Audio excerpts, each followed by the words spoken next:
what is going on, homies? It's your boy Stumped back for another Optc video, and in today's video, the maintenance has finally ended and the game is completely bugged. The friend captain system's in the game, the claymore button's there, which is great, but everyone's captains doesn't have sockets.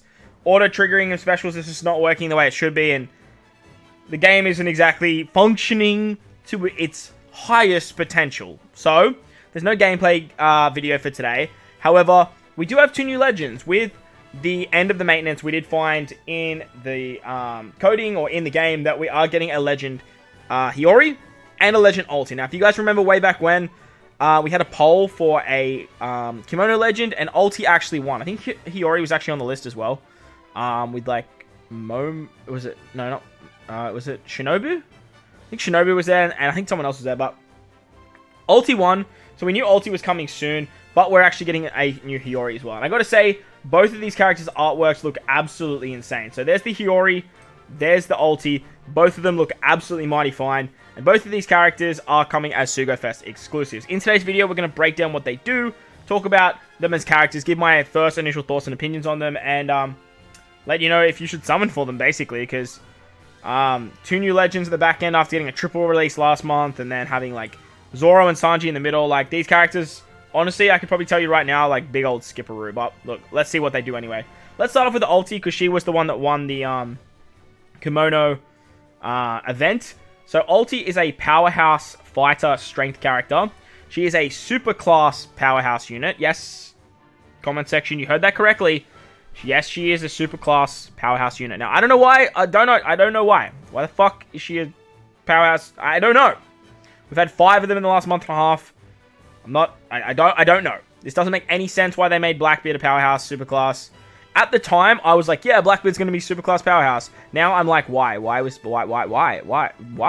He should have been driven. It would have made way more sense for him to be driven. But here we are. So she's a superclass powerhouse unit. She's a strength fighter and powerhouse, obviously. I would have liked to see her being a superclass fighter or even just a super strength. But look, nevertheless, she's another... like all the Toby Ropo, right? Like next we're going to get a page 1. He's going to be super class powerhouse as well, because like, why not? So, her captain ability boosts fighter and powerhouse characters by 5 times, HP by 1.5, reduces cooldown by 1 turn for the entire crew, so just a flat rate cooldown for like your entire crew, and she removes 10 turns of despair. So she's got some pretty good utility. 1 turn of cooldown's nice, 10 turns of despair is great, 5 times captains, which is nothing to scoff at, as well as being a 5.25 captain if the enemy has the strong enemy tag. Now, if you guys don't know what this is, basically, if you've used page 1 on Ulti, you'll understand that enemies can have a little, like, skull and crossbones, and if the enemy's a strong enemy, they'll have that. You can apply that with, like, certain abilities, like page 1 Ulti, for example, but if they have this, Ulti will be a 5.25 captain, 2 powerhouse and fighter units. So, pretty solid, pretty stock standard captain ability, nothing too special, nothing too amazing. 10 turns of despair is nice, cooldown's nice, but look, I would have preferred this to be like special bind or, I don't know, like paralysis, something like that would have been cool.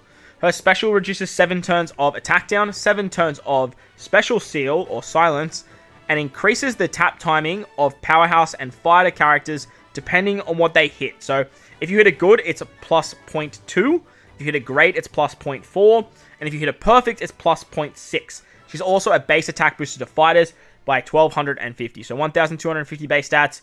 She does those chain shenanigans. This is exactly the same as what Law and Kid does, as well as having nice utility. So pretty good utility character. She goes down to a 13 turn cooldown when you max her out. So as you can see there. Her limit break she has Enrage, Crit, and the remove slot seal, the super seal. This is kind of like whatever, but it is a limit break in the game. So like, it is what it is. She also, as a support, will remove 2 turns of despair on any of the Toby Ropo, any of the headliners, and Kaido. So Kaido, King, Queen, Jack, and then any of the Toby Ropo, Sasuke, Who's Who, Black Maria, or Page 1. I don't know if she actually works on X-Drake, but she might. But that's pretty much where you're going to use her most. That support's actually pretty good. 2 turns of despair is actually pretty nice. Her super class can go on any of the headliners, the Toby Ropo or Kaido himself. And if the enemy has 10 million HP, they will be classed as a strong enemy. So she gives that strong enemy tag provided the enemy has at least 10 million HP. Now, this is pretty easy to get. A lot of enemies in the game have 10 million HP nowadays. It's not hard to find an enemy with 10 million HP. She then will extend the base attack by 1, become super powerhouse, and give you a extra damage taken to by 1.75 to enemies that have the strong tag. Now, I don't think, it doesn't say anywhere that this goes through full immunity, like the page 1 ulti like conditional does. But this is basically a conditional boost, and unfortunately, this won't replace what Kaido can already do with his sort of conditional boost. So like this is like, honestly, because this character has to compete with Kaido with powerhouse teams, this is immediately like a skip, like, in my opinion anyway. Getting the chain shenanigans is going to be great on the team, especially when you can use like X-Drake for the attack boost, start the chain boundary. You can use stuff like this to get that up. She'll be great on the team, don't get me wrong, but this power, like base stats, kind of clashes with Sasuke as well. So she's kind of in a very weird spot. She's good, but like I don't think she's like super nice. She'll be like that character that just sort of squeezes out a little bit more damage on the strength team when it comes to super boss Kazuna. But like her attack down and her silence removal is actually going to be really nice as well. Her rumble stuff. Now her rumble's a bit interesting. She's all built around fighter, which is odd because she's a super class powerhouse, but look, it is what it is. She's on a 27-second cooldown for her special. She is going to boost fighter's attack up by level 10 for 20 seconds, speed by level 10 for 20 seconds, and crit up by level 10 for 20 seconds. She then does 2 times her attack to 3 enemies up to 2 times. So that could be a lot of damage. We'll have to wait and see, but her ability is only for fighters, and she boosts fighters' HP and attack up level 6. So she kind of works with who's who on that fighter team, but like there's not a lot of other strength fighters that you can really work well with her. But it's nice to see the class meta is starting to increase, but we'll have to wait and see where she slides in. But that's Ulti, in my opinion. She's okay. Definitely not a character that I would chase. I would let her come to you, especially not being a limited character or anything like that. So just take your time and just sort of let her make her way over to you. But the next character is Hiyori. This one's a little bit interesting because she is a Dex Cerebral Slasher. And if you guys notice here, she's actually got hunger. Now, the first thing I think of when I see a character that is a slasher with hunger is Morgan's level 5. We only have one slasher that's Dex in the game that has hunger, and that is Carrot and Wanda. So let's see if this particular unit can replace Carrot and Wanda. She has Recovery Bind, Pinch Healing, and Hunger. She is a Dex Cerebral Slasher. She goes down to a 13-turn cooldown with Limit Break expansion. And she is a super type Dex unit. So she is a super type unit, not a super class like Ulti. She is a super type unit. The Captain ability boosts the HP of Dex and Strength characters by 1.25, boosts their attack by 5.25 with a 1-0 slot, 5 times otherwise, and recovers 0.5 HP recovery for every perfect tap at the end of the turn, and reduces damage by 15%. So nice, like tanking, 15% damage reduction, lots of healing, which is great, and pretty solid, just 5 times Captain. 5.25 if you have a Wano slot. Plus, she does strength characters as well, which is a little bit interesting. Like, she's a Dex strength booster. So, like, you could use Odin, her daddy. You could use him. That could work. But, nevertheless, like, you really want to build Dex teams around this, like this character. But her and the new Zoro Sanji could be really interesting as, like, a new combo for Morgans as well. So, let's see what she does. So, her super type, when the crew consists of 6 Cerebrals or Slasher characters, reduces special charge of Cerebrals and Slashers by 1 turn, reduces 7 turns of Resilience, and Dex characters from Super Dex. 7 turns, that's super weird. A super type that removes Resilience? Interesting. Really interesting. I don't know how much play that'll get, but Resilience has become a lot more prevalent in Kazuna, the 10-star like quest, so we'll have to wait and see how this sort of works. Her stage 1 special? Oh, excuse me. Sorry, I just got off stream with the homie Dilbert doing our randomized Emerald run. Make sure to check us out over on twitch.tv. I'll leave links in the description. We're going to be doing that for the next couple of days. So if you guys want to come check that out, come check it out. Apologies for the yawning.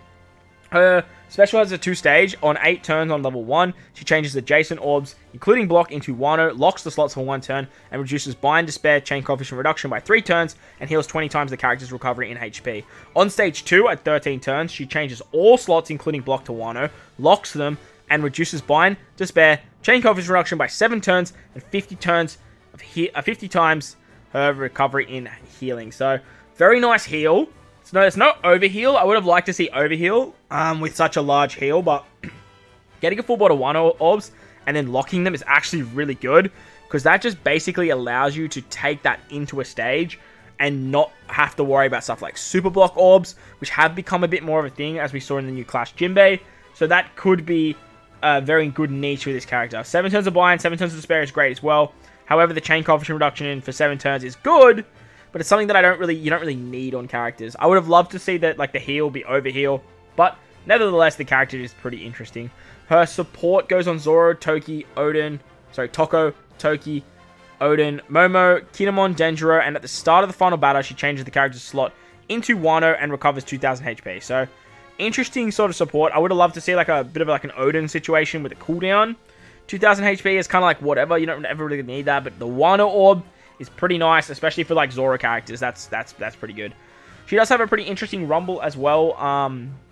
She deals 1.2 times her attack to all enemies as a special on a 27-second turn cooldown in a medium range. Applies counter like most Dex characters do. Cerebral type teammates attack up level 8, speed up level 8 for 20 seconds, and inflicts enemies in a large range with damage over time for level 3 at 15 seconds. So, a weird special. I feel like she's just more of like a sort of like, well, I guess she does a bit of damage, but her ability is for Cerebrals. Level 5 attack up, for level 5 recovery up, 30 seconds from the start of the battle, Cerebral type teammates get level 2 cooldown. Now, this character could be used with the like Cerebral Superclass Crocodile, as that's pretty much the only character I can think of that does like Cerebral boosting. But nevertheless, I think she's just mainly going to be used, or like most people are going to try her in the new what's it called event? The Grand Voyage level 5. Am I going to summon for these units? Honestly, I'm probably just going to hold out. Like, these units don't seem that appealing to me. They don't seem that good, if I'm completely honest. I don't see the value in either of them, really. Besides Hiyori being good for Grand Voyage level 5. Maybe if you're struggling in Grand Voyage level 5 against Alvida, which most people I don't think are, Ulti might help out.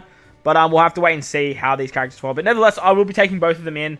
Whether I summon or not for them is a different story, but I'll definitely take them into the runs. But if you enjoyed the video, if you enjoyed the information, belt the like button for me. If you're new, hit that big red subscribe button. But most importantly, enjoy the rest of your day. Wherever you are in this beautiful world, please remember to enjoy the rest of your day. Belt the like button, belt the sub button. Thank you all for watching, and I'll catch you guys in the next one. Later!